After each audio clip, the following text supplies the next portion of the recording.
The day before my 27th birthday, Emmanuel ended our 5-year relationship because, in his words, he could not risk marrying a sick wife. But the woman waiting to replace me had already been chosen by his mother. He said it inside a quiet restaurant in East Legon. My birthday gift was still inside my handbag, and the yellow dress he once loved suddenly felt too bright. Emmanuel Boateng sat opposite me, rubbing his thumb along the edge of his phone as though the difficult thing happening that afternoon was happening to him. "I'm sorry, Linda," he said. "I cannot marry you." We had discussed marriage for almost 2 years. He had visited my mother, and I had attended his sister's naming ceremony as though I already belonged to the family. "What are you saying?" Emmanuel finally looked at me. "I don't want to spend my life caring for someone who is always ill." The words struck so precisely that I forgot to breathe. I had been sickly since childhood, with recurring exhaustion, dizziness, pain, and infections. But I worked, supported myself, and managed the difficult days. Emmanuel had known all of that before our first anniversary. "You told me I was strong," I whispered. "You are strong, but strength does not change reality." "What reality?" "That marriage is already hard, children are hard, work is hard. I cannot add constant hospital visits to it." I stared at the man who had once slept beside my hospital bed. His voice was calm, almost practical. I was not a woman he was leaving. I was a problem he believed he had solved. Then a message appeared on his phone before he turned it face down. I saw only one name: Vanessa. "Is there someone else?" I asked. "No," the answer came too quickly. My hands shook so badly that my handbag strap slipped twice. Emmanuel reached across the table. "Linda, please, I don't want us to become enemies. You should have thought of that before using my health to make your betrayal sound respectable." He flinched. That was the first sign I was right. I left without giving him the brown leather document case I had bought for his next visa application. Emmanuel had tried several times to move to the United Kingdom. Each refusal embarrassed him, especially as friends from university posted photographs from London, Birmingham, and Manchester. The following morning, I turned 27 in bed. My mother brought tea and fried yam and pretended not to notice I had cried all night. When Nana, my closest friend, arrived with a cake, she asked, "Did Emmanuel do something?" The question broke me. I told her everything, including the name on his phone. "There is a Vanessa Badu," Nana admitted. "Her family lives in London. I heard Emmanuel's mother discussing her months ago." Months? She said Vanessa was serious and established abroad. I thought it was another of Auntie Patricia's schemes. 3 days later, Nana sent me a photograph from a private engagement dinner. Emmanuel stood beside Vanessa in a dark blue kaftan, one hand at her waist. Auntie Patricia stood behind them in gold lace, smiling in a way she had never smiled beside me. The photograph was taken 6 weeks before our breakup. Vanessa worked in property administration and had permanent residence in the United Kingdom. Auntie Patricia had introduced them after Emmanuel's latest visa refusal. The plan was simple. He would marry Vanessa, relocate as her spouse, and gain the future abroad that his applications had failed to secure. My health had not suddenly become unbearable. It had become his most convenient excuse. If you enjoy stories where hidden truths finally come to light, subscribe to Secrets Beneath the Baobab. I wanted to confront Emmanuel immediately, but Nana stopped me. What will he say that changes what he did? She was right, yet silence felt like surrender. I sent him the photograph with one sentence: "You should have had the courage to tell me the truth." He replied after midnight, "It is not as simple as it looks." Then he blocked me. The next weeks were worse than the breakup. I was not only grieving Emmanuel, I was grieving the woman I had been beside him, the woman who believed patience and loyalty would be rewarded. At work, I made mistakes in simple emails. I stopped eating properly. I worked late because I dreaded returning to my silent flat, then lay awake replaying every warning I had ignored. Auntie Patricia's questions about my health, Emmanuel's irritation when appointments disrupted our plans, his sudden interest in spouse visas, the new password on his phone. My body noticed before I did. The dizziness returned first. Then came exhaustion, joint pain, and breathlessness. I swallowed painkillers, drank coffee, and kept working because stopping felt like proving Emmanuel right. One rainy afternoon, I stood before the senior managers, trying to complete a presentation. The words on the screen blurred. My chest tightened. Someone called my name, but the room seemed to move away from me. I tried to finish the sentence. My knees gave way. When I opened my eyes, I was in a private hospital in Accra with an intravenous line in my arm and my mother beside me, praying quietly. I had pushed my body until it forced me to stop. The doctor who entered was Dr. Kofi Mensah. He was 36, quietly spoken, and more interested in questions than quick conclusions. He reviewed years of disconnected notes, then asked about my sleep, diet, work, stress, and the emotional events before each severe episode. No doctor has asked me that before. Bodies do not experience life in separate departments, he replied. Stress may not be the original cause, but it can make several symptoms harder to control. He ordered tests, referred me to a specialist, and helped create a practical management plan. There was no miraculous cure.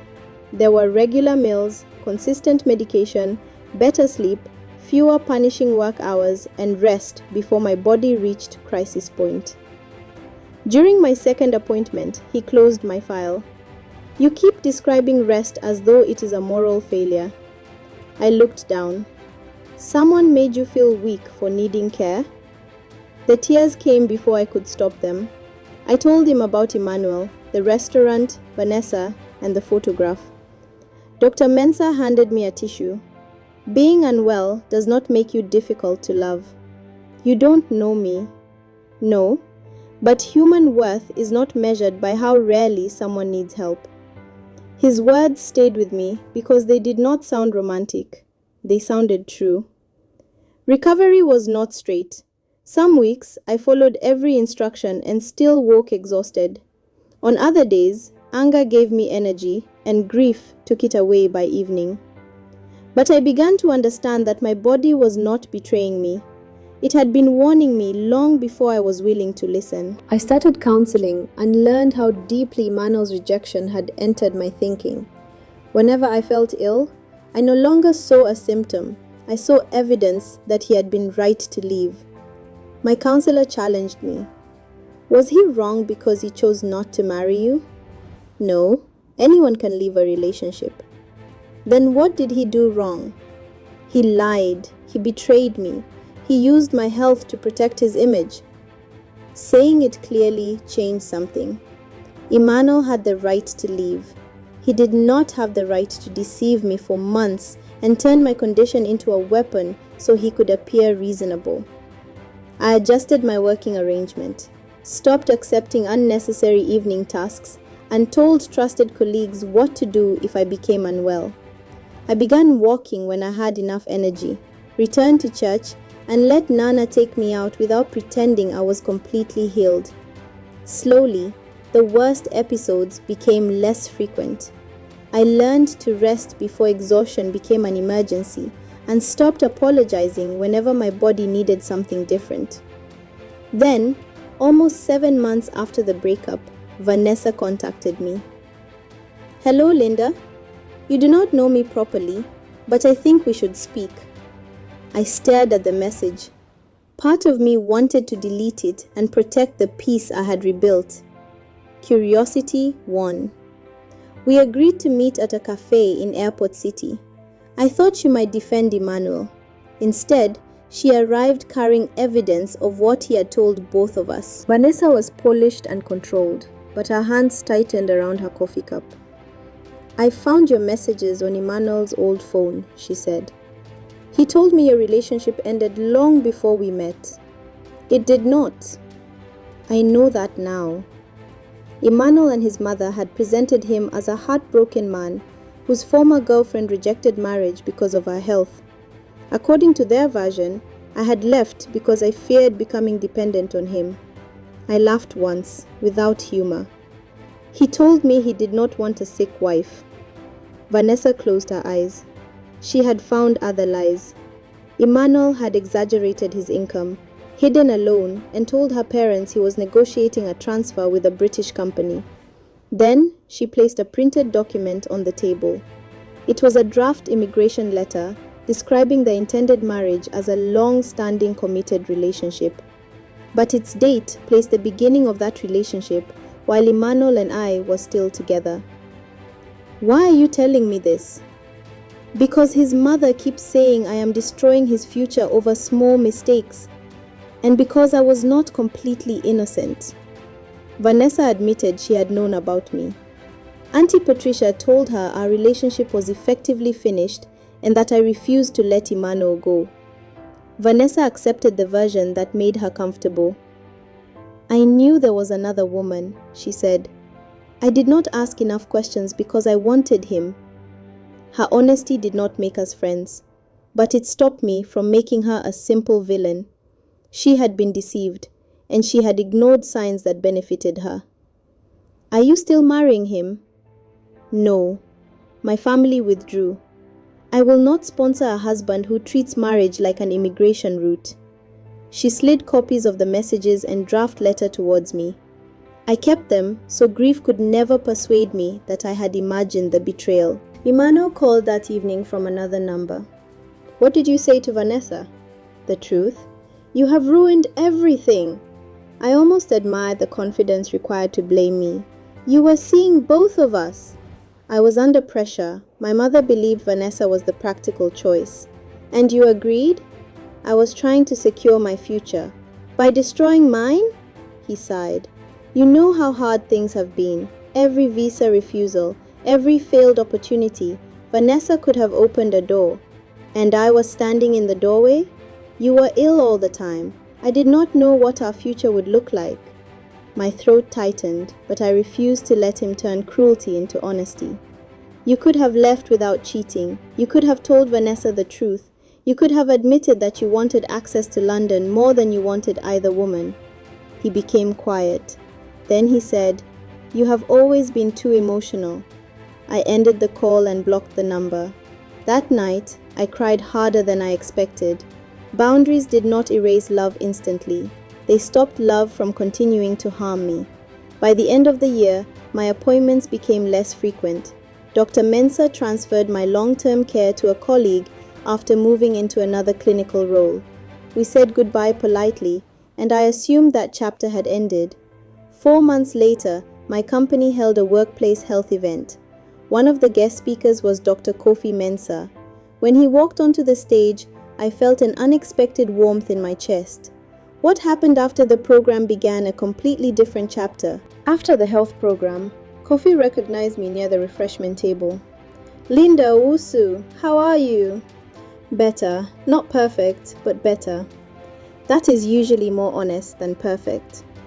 Without a consultation desk between us, he was funnier than I remembered. He loved old high life records, disliked pawpaw, and had killed 3 supposedly indestructible houseplants. We spoke until the organizers began folding chairs. Then he hesitated. I am no longer involved in your care, and enough time has passed that I can ask this properly. Would you like to have coffee with me? I lifted the paper cup in my hand. Is this not already coffee? He looked at it. Then I have planned this very badly. Our first date was simple. The second lasted 4 hours. We moved slowly because I was cautious, and because Kofi did not treat trust like something he was entitled to receive. He did not rescue me. That mattered. He encouraged me to follow my medical plan, but never acted as though he owned my body because he was a doctor.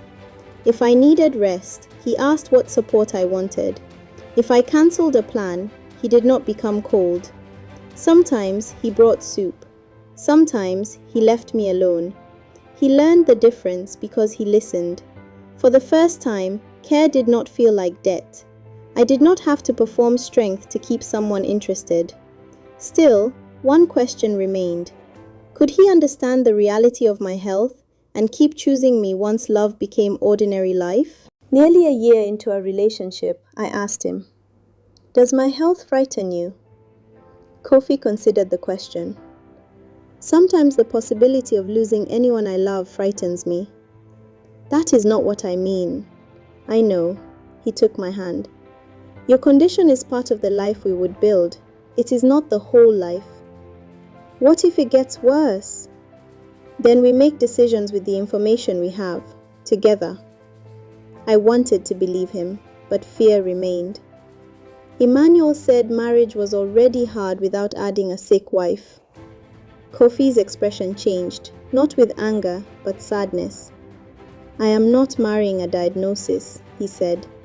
"I would be marrying Linda, and Linda is allowed to need care without owing anyone an apology." Tears filled my eyes. Emmanuel had spoken about my body as though it were a dangerous contract. Kofi spoke about a shared life, with uncertainty included. 6 months later, he took me to the hospital garden where I had made my first slow walk after collapsing. There was no audience and no dramatic speech. He held out a small ring and asked whether I wanted to build a peaceful home with him. I said yes before he finished. The proposal did not feel like rescue. It felt like two adults choosing each other with their eyes open. For the first time in years, I imagined marriage without wondering how quickly I might disappoint the person beside me. Our wedding took place in Accra with both families. Too much food and a live band that refused to stop on time. My mother cried during the vows. Nana danced until one shoe broke. I wore a simple ivory gown and carried my emergency medication in a small beaded bag because healing had taught me that preparation was not shameful. Kofi wore a charcoal suit. When he placed the ring on my finger, he did not promise that life would always be easy. He promised we would tell each other the truth. That mattered more than perfection. Marriage did not cure me. There were still difficult mornings and occasional hospital visits. But there were also ordinary joys. Saturday breakfasts, arguments about curtains, evening walks, Kofi's unsuccessful garden. Some days he cared for me. On other days, I cared for him. Most days, neither of us needed saving. We simply lived. 3 years later, I drove to Kofi's clinic to collect him for dinner with my parents. I entered the reception area, checking the time. Then a familiar voice said my name. "Linda?" Emmanuel sat near the pharmacy window with a blood pressure monitor beside him and a prescription envelope in his hand. He looked older, although only a few years had passed. His confidence had softened into wariness. "Hello, Emmanuel." He stood. "I heard you married a doctor." "I married Kofi." A nurse reminded him to take his medication every day, monitor his blood pressure, and return for review. When she left, Emmanuel gave an embarrassed smile. "I was diagnosed with hypertension. It may be lifelong." "I'm sorry to hear that," I said. Emmanuel studied my face. "You're not going to say it." "Say what?" "That now I know what it feels like to be sick." For years, I had imagined meeting him again. In some versions, I repeated every cruel word. In others, I laughed while he regretted losing me. But the moment carried no triumph. His illness was not justice. Bodies change, and needing medication did not make him deserving of humiliation. "I would not celebrate your diagnosis," I said.